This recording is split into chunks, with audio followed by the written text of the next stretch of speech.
ये देखिए top most important question है अब तक का, दो हैं इसके, दोनों जो है टॉप मोस्ट इंपॉर्टेंट है, अच्छे से तैयार रखिएगा। सबसे पहले देखिए समांतर प्लेट संधारित्र की धारिता के लिए सूत्र का निगमन कीजिए जब इसकी प्लेटों के बीच आंशिक रूप से परावैद्युत पदार्थ रखा गया हो।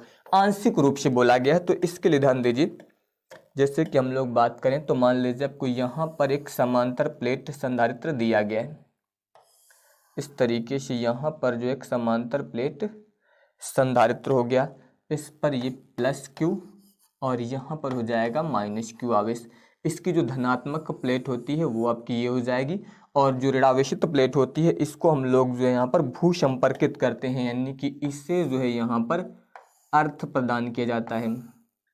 इस तरीके से इससे यहाँ पर जो हम लोग भू संपर्कित करते हैं, भू संपर्कित करने से क्या होता है, यहाँ पर इसका विभव जो होता है वो 0 हो जाता है। ठीक है, यहाँ पर जो है इनके बीच की दूरी मान लीजिए, इन प्लेटों के बीच की जो दूरी है उसको हम लोग मान लेते हैं कि d है, यहाँ से यहाँ तक की दूरी हो जाएगी d।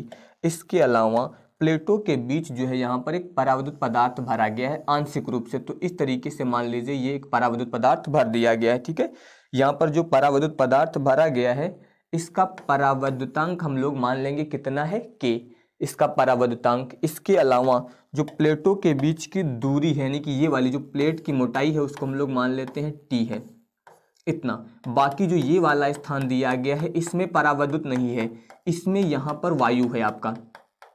इस वाले भाग में जो ये शेष भाग बच गया है यहाँ पर आपका अवायु है, और बाकी इस पट्टी में जो है यानी कि जो पट्टी रखी गई है के परावृत्तांक की एक पट्टी रखी गई है जिसका परावृत्तांक के दिया गया है और मोटाई टी है। तो अब देखिए सबसे पहले मान लीजिए यहाँ पर जितने में वायु है उस स्थान पर हम लोग ज्ञात करते हैं वैद्युत क्षेत्र की तीव्रता। तो आप लिख सकते हैं यहाँ पर कि प्लेटों के बीच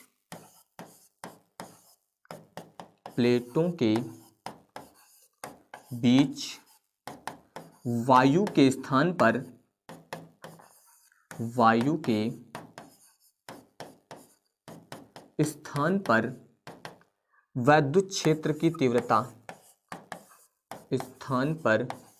वैद्युत क्षेत्र की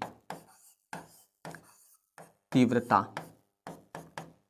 तो यहाँ पर जो है प्लेटों के बीच जो है वायु के स्थान पर आपको वैद्युत क्षेत्र की तीव्रता ज्ञात करनी है सबसे पहले। तो इसके लिए अगर हम लोग बात करें तो वैद्युत क्षेत्र की जो तीव्रता होगी वो हो जाएगी E बराबर, यहाँ पर वायु के स्थान पर ज्ञात करें तो इसे E नॉट से प्रदर्शित करते हैं। ठीक है, ये आपका इतना होगा, यानी कि यहाँ पर E नॉट लिखेंगे। इसके अलावा हो जाएगा आपका सिग्मा बट्टे एप्सिलॉन नॉट।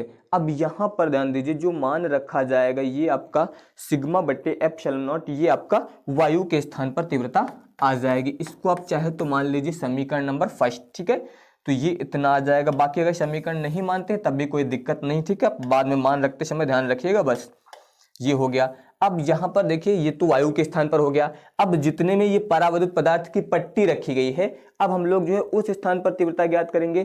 तो अब आप इसमें लिख सकते हैं कि प्लेटों के बीच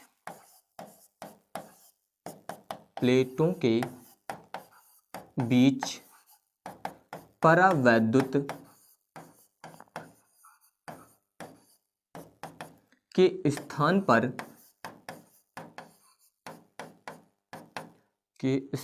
पर वैद्युत क्षेत्र की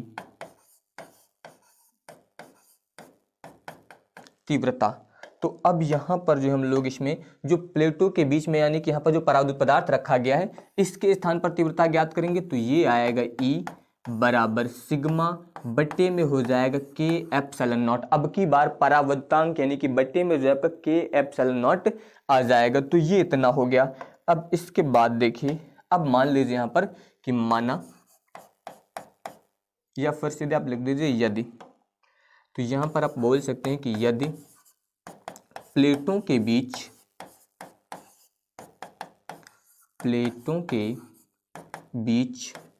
विभवांतर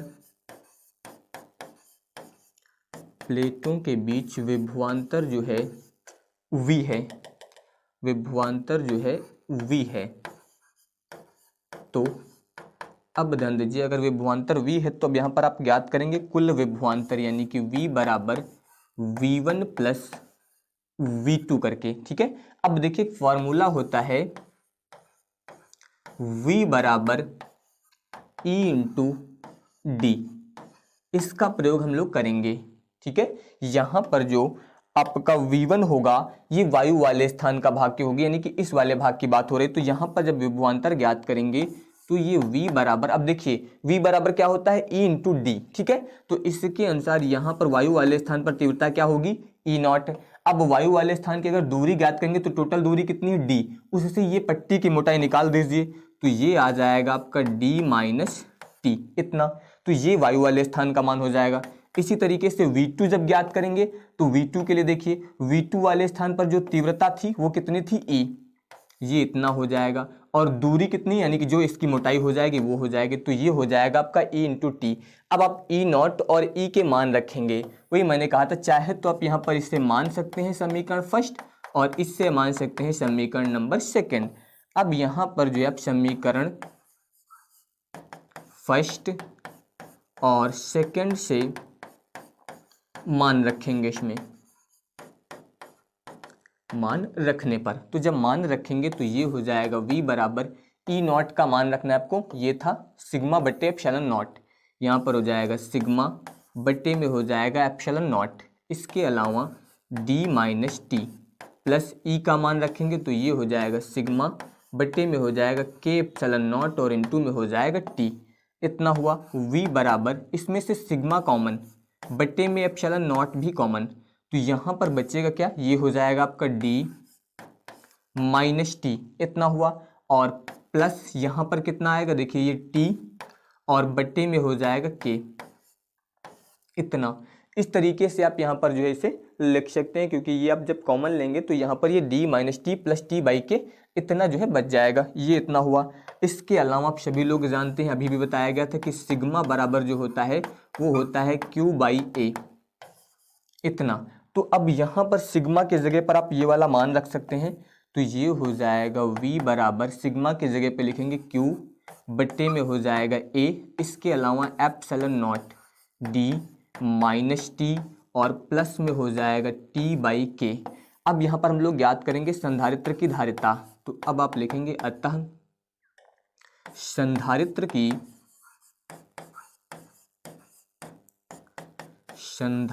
की धारिता। तो अगर यहाँ पर हम लोग संधारित्र की धारिता की बात करें तो ये हो जाएगा C बराबर Q अपान V, ये फॉर्मूला होता है संधारित्र की धारिता का, आवेश बटे विभवांतर, तो ये वाला मान आपको यूज करना है, C बराबर Q बाई V। V का मान आप यहाँ से रखिए, तो देखिए ये हो जाएगा आपका Q बट्टे में आ जाइए, V का मान जब रखेंगे तो ये हो जाएगा Q बट्टे में हो जाएगा एप्सिलॉन नॉट, यहाँ पर दिया गया है A epsilon not D minus T और प्लस T बाई के, इतना आपको दिया गया है। इसमें ये Q से Q कट जाएगा और ये संख्या पलट के ऊपर जाएगी, तो C बराबर यहाँ पर हो जाएगा आपका A एप्सिलॉन नॉट बट्टे में हो जाएगा आपका D माइनस टी और प्लस में हो जाएगा T बाई के। तो ये जो है आपका यहाँ पर समांतर प्लेट संधारित्र की धारिता का सूत्र आ जाएगा A epsilon not D minus T plus T by के। और ये जो फॉर्मूला आपका आया है ये किस कंडीशन में आया है, जब प्लेटों के बीच आंशिक रूप से परावैद्युत पदार्थ भरा गया हो, ठीक है। अब एक दूसरी कंडीशन होती है जिसमें परावैद्युत पदार्थ पूरी तरह से भरा जाता है, उसके लिए ध्यान दीजिए। अब देखिए जब यहाँ पर लिख के आया क्या कि समांतर प्लेट संधारित्र की धारिता के लिए सूत्र का निगमन कीजिए, यहाँ पर ये नहीं बताया गया कि आंशिक रूप से या पूर्ण रूप से, तो जब ये ना बोला जाए तो डायरेक्ट जो पूर्ण रूप वाला है वही करना है, फिर वहां पर आपको जो मैंने पहले बताया था आंशिक रूप से वो नहीं करना है, ठीक है। जब आंशिक रूप से स्पेशली लिख के आएगा तब वो करना है, अगर वो नहीं लिखाया गया है यहाँ पर कि आंशिक रूप से या पूर्ण भरा है तो आपको डायरेक्ट यही वाला यूज करना है, ठीक है। तो अब देखिए यहाँ पर उसी तरीके से यहाँ पर इसका हम लोग पहले फिगर तैयार कर लेते हैं। जैसे कि यहाँ पर देखिए जो भी बताया गया था, मान लीजिए यहाँ पर एक संधारित्र दिया गया है जिसमें आपकी दो प्लेटें हो जाएंगी, ये हो जाएगा, इस पर आवेश मान लीजिए प्लस Q है, इस पर आवेश माइनस Q है, इस तरीके से ये हो जाएगा। अब की बार जो परावैद्युत पदार्थ भरा गया है वो इसमें पूरी तरह से भर दिया गया है, यहाँ पर जो है इसके अंदर पूरी तरह से परावैद्युत पदार्थ इस बार जो है वो भर दिया गया है और इसका परावैद्युतांक हम लोग मान लेते हैं k। इसके अलावा प्लेटों के बीच की दूरी मान लेते हैं d। और यहाँ पर जो है इसकी ऋणावेशित प्लेट को मैंने बताया था भू संपर्कित किया जाता है, यानी कि इससे यहाँ पर जो हम लोग अर्थ प्रदान करते हैं। तो इस स्थिति में जो इसका विभव होता है वो क्या होता है, आपका 0 माना जाता है। दूसरी प्लेट का यानी कि ऋणावेशित प्लेट का विभव जो होता है वो 0 हो जाता है। ठीक है, तो ये इतना होगा। अब यहाँ पर ध्यान दीजिए, अब इसमें आप लिखेंगे कि दोनों प्लेटों के बीच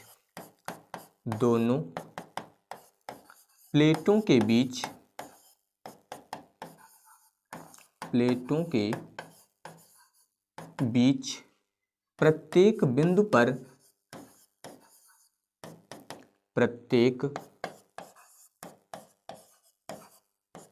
बिंदु पर वैद्युत क्षेत्र की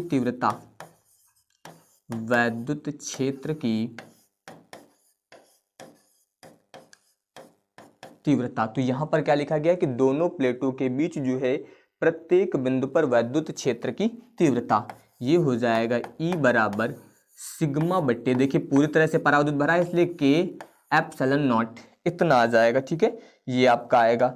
अब इसके बाद देखिए, मान लीजिए प्लेटों के बीच का जो विभवांतर होगा, ऋणावेशित प्लेट का तो विभवांतर 0 हो गया था। अब यहाँ पर मान लीजिए कि यदि प्लेटों का विभवांतर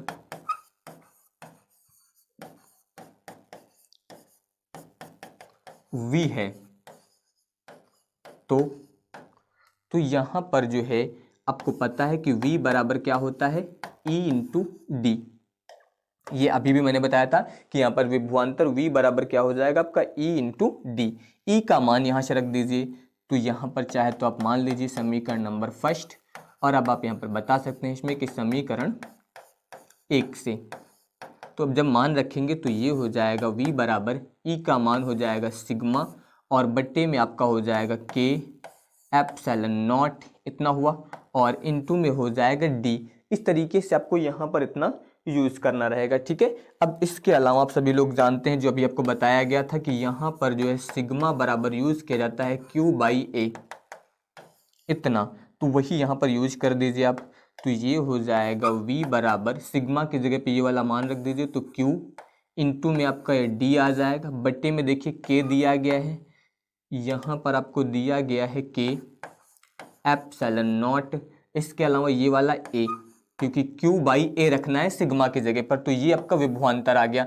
अब आप ज्ञात करेंगे धारिता, तो आप लिख सकते हैं अतः संधारित्र की धारिता। तो जब आप संधारित्र की धारिता ज्ञात करेंगे यहाँ पर, तो अब ध्यान दीजिए धारिता की हम लोग बात करें तो धारिता क्या होती है आपकी, ये हो जाएगी C बराबर Q बाई V।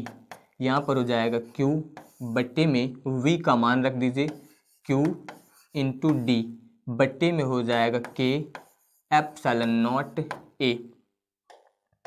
यहाँ पर ये कट जाएगा, ये पलट के ऊपर आएगा, तो C बराबर K एप्सिलॉन नॉट A, यहाँ पर जो है A और बट्टे में हो जाएगा आपका D। तो ये यहाँ पर जो है समांतर प्लेट संधारित्र की धारिता हो जाएगी, यानी कि C बराबर आएगा K एप्सिलॉन नॉट A, इसके अलावा बट्टे में D।